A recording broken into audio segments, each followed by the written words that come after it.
Bueno, vamos a empezar con un nuevo tema que es movimiento circular.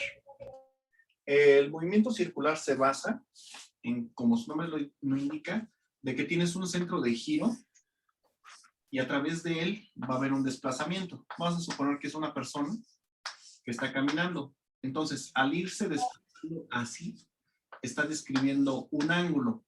Ese ángulo lo vamos a estar representando como teta porque es la nominación más común para este tipo de movimientos. Entonces, lo primero que marcamos aquí es el desplazamiento angular. Y entonces, esto se mide en realidad porque aquí hay una posición inicial y aquí hay una posición final, marcadas como 0 y F. Entonces, en realidad bueno, es así como que el desplazamiento, que sería, lo representamos correctamente así, vulgarmente así, pero es más correcto como la derivada del ángulo. Es mucho más correcto. Y entonces, esto es un equivalente,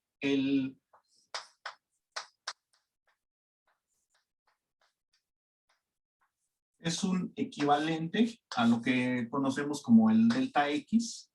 No, este sería de hecho un delta. Es igual a XF menos X0. Es un muy, muy buen equivalente. Entonces, también existe algo que se llama velocidad angular. Y esta se representa con una omega minúscula. Parece una W minúscula, pero es una omega. Una omega. Y entonces, ¿esta cómo se calcula? De esta manera. Y entonces, es una analogía muy buena a lo que es la velocidad. A lo que va siendo la velocidad.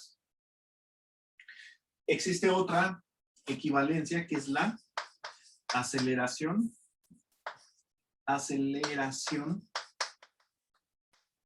angular. Y la aceleración angular, no, ese es alfa. La aceleración angular es igual a la derivada de la velocidad angular con respecto al tiempo. Y entonces también es una analogía muy buena a la aceleración.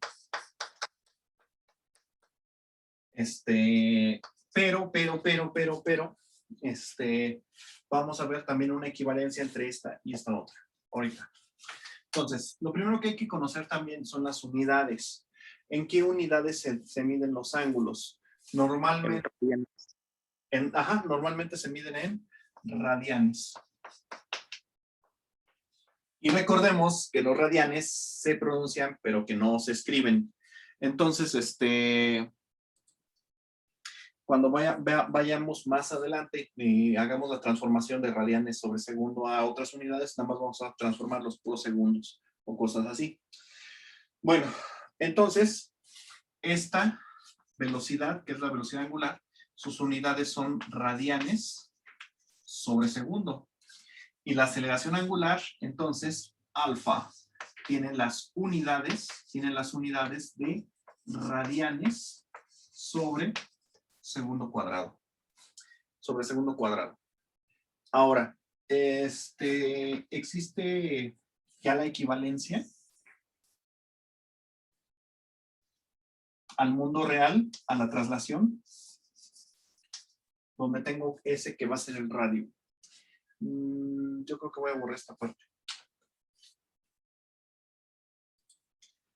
Bueno, nosotros, si estamos recorriendo por la parte de afuera un círculo, nos movemos desde una posición inicial, desde un teta 0 hasta un teta f. Esto habíamos visto que es de teta, o la derivada del ángulo.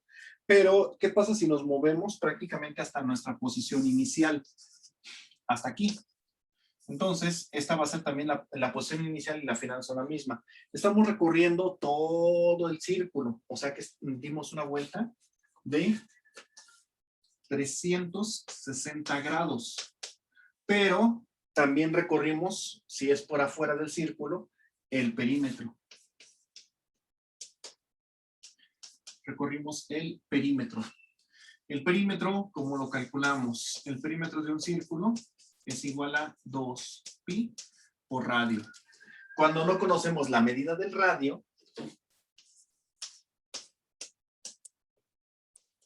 entonces se les llama radianes. Y de aquí viene la equivalencia de que 360 grados equivale a 2pi radianes. Y los radianes nuevamente no los pronunciamos, perdón, no los escribimos. Entonces, de aquí tenemos que la conversión es de 360 grados es igual a 2pi radianes. Y entonces, si dividimos a la mitad, serían 180 grados es igual a pi radianes. Y de aquí vienen todos los múltiplos y submúltiplos. Por ejemplo, pi medios es igual a 90 grados. Pi tercios sería 180 entre 3, o sea, 60 grados.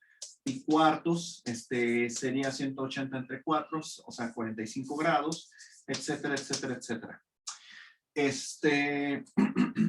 Ahora, por otra parte, si nosotros nos estamos desplazando alrededor de un círculo, necesitamos que una fuerza nos mantenga haciendo dicho movimiento. ¿Por qué?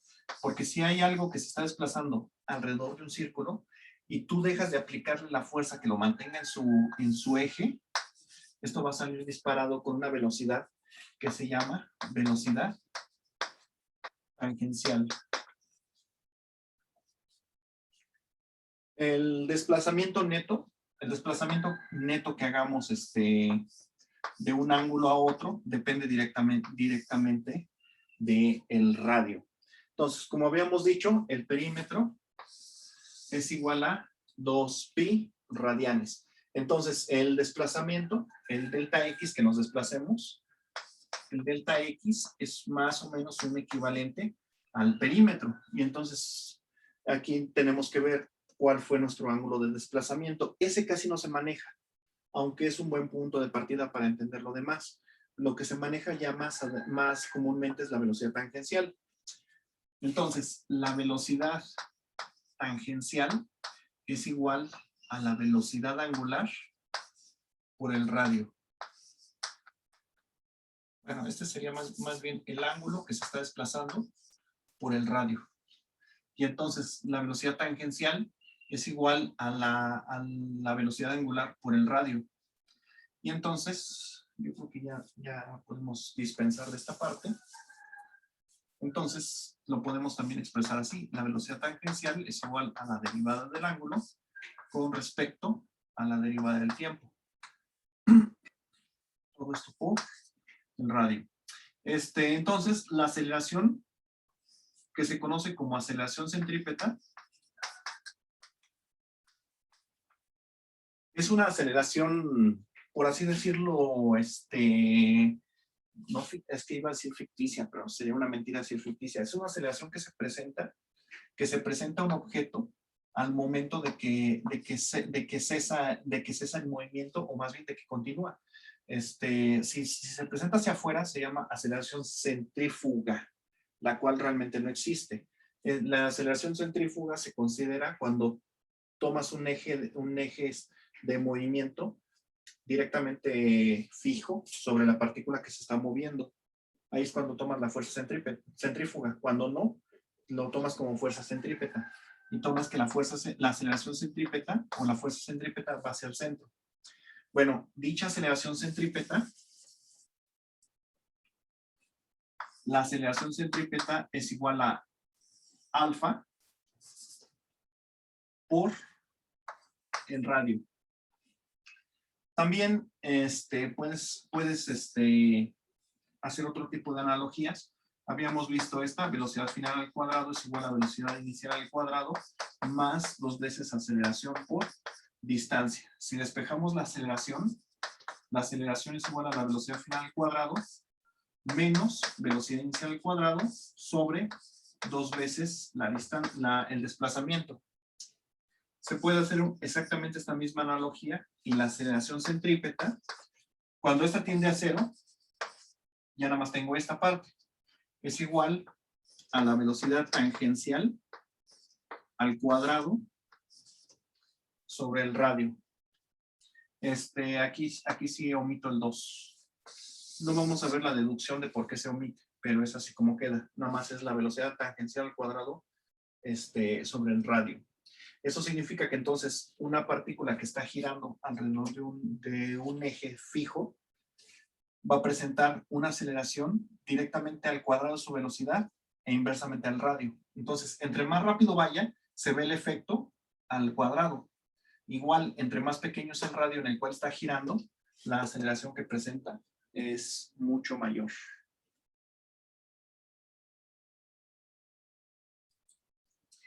La aceleración centrípeta necesita un medio para que se manifieste. Normalmente, si el medio es aire, se puede considerar que no se manifiesta. En realidad, se manifestaría la centrífuga. Y esto lo vemos en algunos ejemplos más o menos de la vida cotidiana. Por ejemplo, algunos juegos que hacen un bucle. Algunos juegos mecánicos que hacen un bucle donde entonces un carrito con personas aquí dentro, no, la persona no va parada sobre el carro. Nada más se le ve la cabeza y cómo levanta las manos y ya. Entonces, el carrito, al irse introduciendo al bucle, llega un momento en el que el carro puede estar boca abajo, la persona que está aquí nada más le hace, ¡ah! Nada más grita,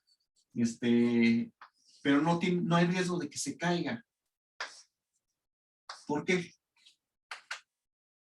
Porque en este punto, la aceleración centrípeta se puede decir que se manifiesta completamente hacia arriba, hacia afuera del círculo, mientras que la gravedad se manifiesta hacia abajo. Por el otro lado, cuando ya logran bajar, aquí está el carrito, la persona sigue aquí levantando las manos. Entonces, aquí en este punto, la aceleración centrípeta va hacia abajo y la gravedad va hacia abajo. Entonces, yo creo que sí les ha pasado a algunos de ustedes que cuando están en un juego mecánico de estos, cuando se levanta en la parte más alta del bucle, se siente una sensación parecida a la ingravidez. Por el contrario, cuando vas recuperando la gravedad en este punto, pesas mucho más de lo que habitualmente pesarías, de hecho más del doble. Entonces sientes hasta cómo te presiona la fuerza hacia abajo, te embarras el carrito.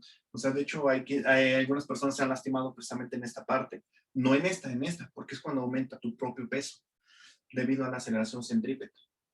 Y esa es la razón por la cual no hay tanto riesgo de que se caigan los objetos. Pues, yo creo que ya casi para terminar.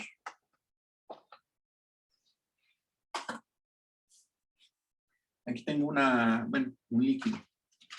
Si el líquido le doy vueltas lentamente, al momento de que vaya así, se va a caer. Pero si lo hago rápido, no hay riesgo de que se caiga.